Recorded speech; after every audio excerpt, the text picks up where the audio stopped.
Hello guys, namaste, welcome back to my channel. This is Amisha Singh Chauhan, and if you're looking for something fun, dark and mysterious, then you're at the right place. So do not forget to subscribe to my channel and hit that bell icon so that every time I'm here, you'll get to know about it.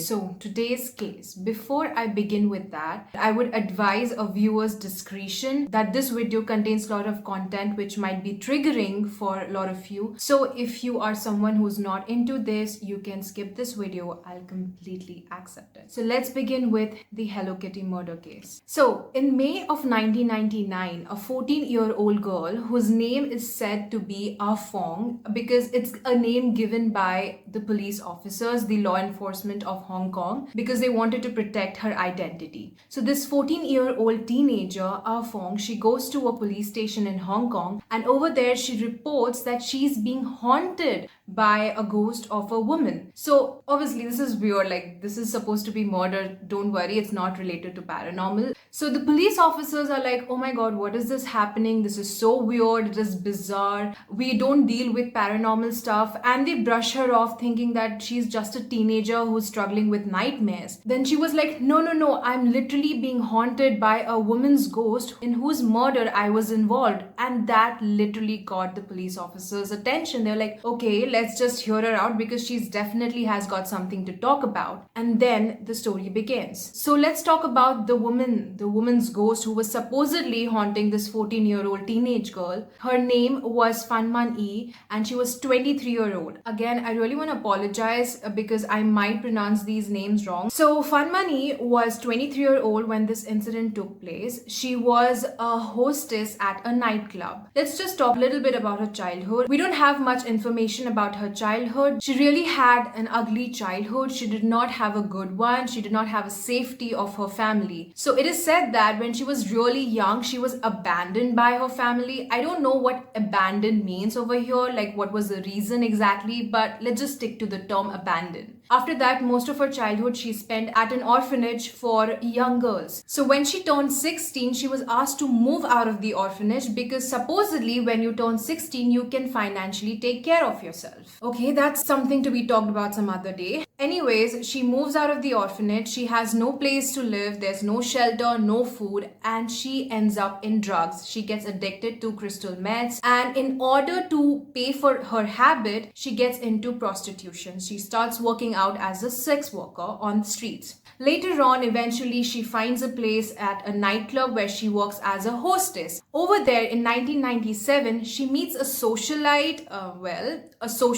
His name is Chanman Lok, and he was 34-year-old then. He was just not a socialite. He was also a drug lord, a pimp, and he was involved in a mafia, in a Chinese mafia gang called Triad, which is quite popular, if I have to say that. So anyways, this triad was well known for its organized crime. So here I'm talking about a gangster. And this gangster would often take the services from her, and they would spend a lot of time together doing meths and other stuffs. So yes, she was immediately included in his circle, and they literally hit it off. I mean, they had a lot of things in common. I mean, she was a sex worker, he was a pimp, she was addicted to drugs, and he was a drug lord. So he had ample of it. So anyways, sometimes later, because of some financial needs, she actually tries to steal, not actually tries to steal, but she actually does steal 4,000 Hong Kong dollars from Chanman Lok. Now over here, things get a bit uncertain because some articles say that it was she herself who went to Chanman Lok and confessed that she had stolen money from him,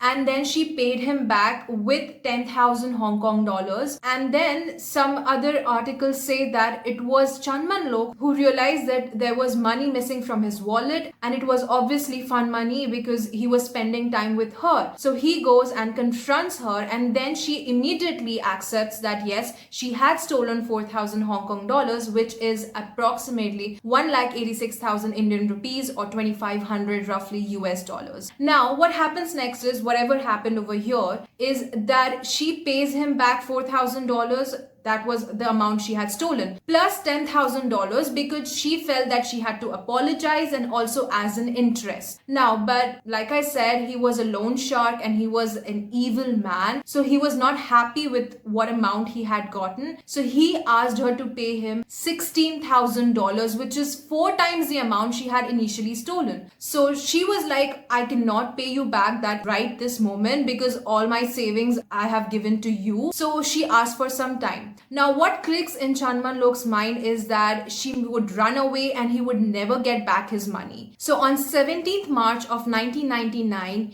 he asked his 2 henchmen, 27-year-old Lung Shang-cho and 21-year-old Lung Wai-loon. So he asked these 2 henchmen of his to go and kidnap her. Now, some say that she was kidnapped from the streets when she was on her way home, and some other sources said that she was kidnapped from her home. By the way, you guys, I forgot to mention this part that she also had a 2-year-old son. And it is said that she left drugs as soon as she got to know that she was pregnant. About the father of the son, well, there are no proper sources as to was she married to the father or not, or was having a relationship with him. Anyways, she gets kidnapped. They take her to Chanman-lok's apartment, which was quite huge. It was at number 31 of Granville Road, Tsim Sha Tsui, Hong Kong. And over there in the apartment, it was fully covered. It was filled up with Hello Kitty merchandise, which is quite strange for a 34-year-old man's bachelor pad, if that what it was. Anyways, he would, often do drug deals from that place. So like I said, it was filled with Hello Kitty merchandise, like from bed sheets to curtains to silverware, utensils. You say it, he had it. Even a huge Hello Kitty mermaid doll, which reminds me that when I was young, I really was obsessed with Hello Kitty, and I had this blue bag, a blue umbrella, a blue water bottle. And trust me, ever since I've known this case, I don't think so I would ever look back at those pictures of mine from school or any Hello Kitty picture the same way. So anyways, Chanman-lok had decided that he would pimp her out like for sex, and he would continue doing so until unless he does not earn the amount which she was supposed to pay him back, which was 16,000 Hong Kong dollars. So that was the plan, but it literally got out of control, out of his hand. Why I'm saying this is because they would be in drug state of mind and they would beat her, abuse her physically, they would hit her, use her as a punching bag. In literal sense, like they would tie her wrists and hang her using electric wire to the ceiling and then punch her body and literally use her like a punching bag until the point until she would go unconscious or she would start bleeding or her finger would literally break. Now, initially, there were people who were ready to pay for her, but then after she started getting those bruises on her body, people stopped paying. People were like, why would we pay for her when we could go out on streets or go to another brothel? For a second, you would think that it would matter to him and he would just let her go, but no. For him, he was satisfied because he had a real life punching bag. And that's what he did. He would burn plastic straws on her feet, or sometimes he would directly, not he, but all 3 of these people, they would directly burn her soul. They would beat her, they would insert any kind of instrument or utensil they would find in the kitchen inside her body. Not only that, remember the 14-year-old teenager Fong who went to the police officer and brought out this case? In fact, one day she said that she entered the apartment. She was Chanman-lok's girlfriend, though it is a very loose term, because it is said that she really wasn't his girlfriend but another of his prostitutes who he was pimping out and was having relationship. So she says that one day she entered the apartment, which she would come oftentimes, and over there she saw Fan Man-Yee lying on the floor and one of the henchmen was literally kicking her head more than 50 times. And not only that, even she joined him. It does not end here. They would often feed her own feces, urine. Not only that, they would pee inside her mouth. This one time, Fong, the 14-year-old teenager, I'm again repeating, she would excrete in a shoebox and then they made her eat it. And the worst part is, this entire time they would torture her. They would ask her to laugh and smile and say that she was enjoying it and then she was happy because of what she was going through, which is really sick, and I can't even imagine what she might be going through then. So anyways, this keeps on going for a month, and then one day when these 3 men, they were out and then Fong was alone at home, she finds Fan Man-Yee dead.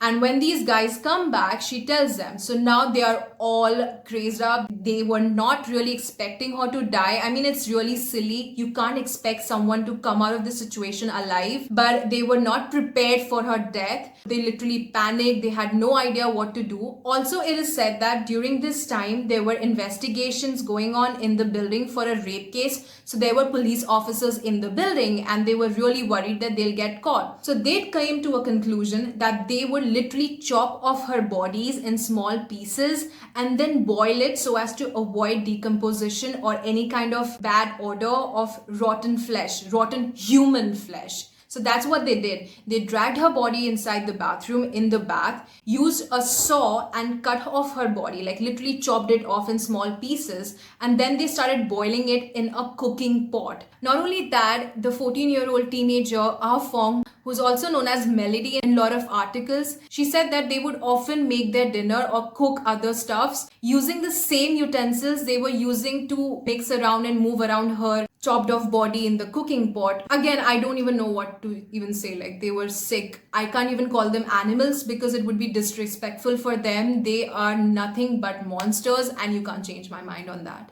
So yes, they did exactly that. After that, what they did was they dumped off most of her organs, body parts in the garbage, and the rest they would put up in the freezer. Now, some say that they were involved in cannibalism, but then the perpetrators, they came out saying that no, we were not eating any of it, neither were we planning to do so. Only reason why they were keeping it in the freezer was to just delay decomposition until they could just drop it off somewhere so that there's no trace to them. Now, what happened was Chanman Lok had chopped off her head and literally peeled off all the skin and muscles and brain and everything and then boiled it. And after that, he put the skull inside the Hello Kitty mermaid doll. Remember, I mentioned it earlier. He stuffed it inside the doll and then stitched it and placed it in his house like some sort of memento. Now, during the investigation, these three men were caught and they were put under prosecution. During the trial, they came up saying that she died because of an overdose. In their defense, it was a mutual consensual relationship between a pimp and a sex worker. According to them, she agreed and she gave her consent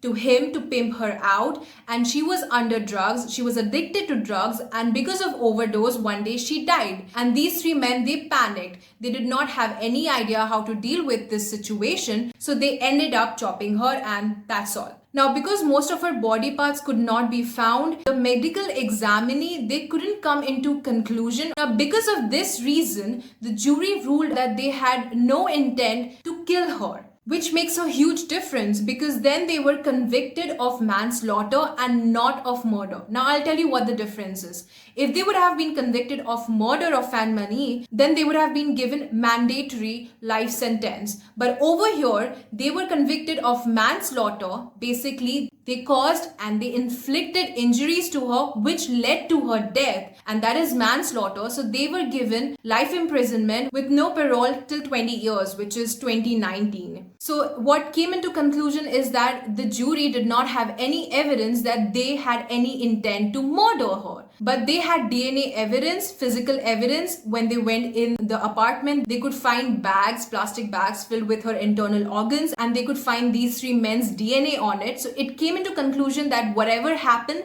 they had their hand in it. So they were convicted of it. Anyways, moving ahead, they were also punished severely because they prevented Fan Man-Yee to receive any formal or lawful burial, which is a charged crime in Hong Kong. Now, the next part comes is about the son, because I know you guys might be curious about it. There's no information about the son, but it is said that he's studying in Singapore. He's settled out there and he does not remember much about his mother, which I think is fortunate, unfortunate, both the things. But then he wears this locket of his mother, which was given to him by one of the police officers, which belonged to his mother. And that's all is the information about him. Even if I would find anything, I wouldn't really want to talk about it publicly because we want to respect his privacy and everything. So anyways, that apartment, the building, it was demolished in 2012 because when this case went out in the media, a lot of people who were interested in paranormal and occult science, they believed that it would be very easy for them to contact Fan Man-Yee's ghost in that building, and they would go there and do various illegal activities. Not illegal actually, but yeah, weird activities and experiments. Anyways, that building was demolished in 2012, but in 2016, in the exact same place, they made a hotel. So yes, this is all we know about the Hello Kitty murder, and it is said to be one of the most depraved murders in the history of Hong Kong crime. And I don't even know like what to comment about it. Like every time I come across a case like this, it literally shocks me. Another thing that I forgot to mention is that the 14-year-old teenager, her identity was not revealed because she was a minor then. Also, she did not get any sort of punishment because she testified against these criminals. So yes, that is all we have about this case. I tried to find out about the parole and everything, like did they get it or not, but I couldn't find any article or any information on it. If you have any idea about these three men being out or not, please comment down below. I would like to know about it. I'm really interested to know about it. And yeah, that's all for the day. Please take care of yourself, and I hope to see you again in the next video. Bye bye.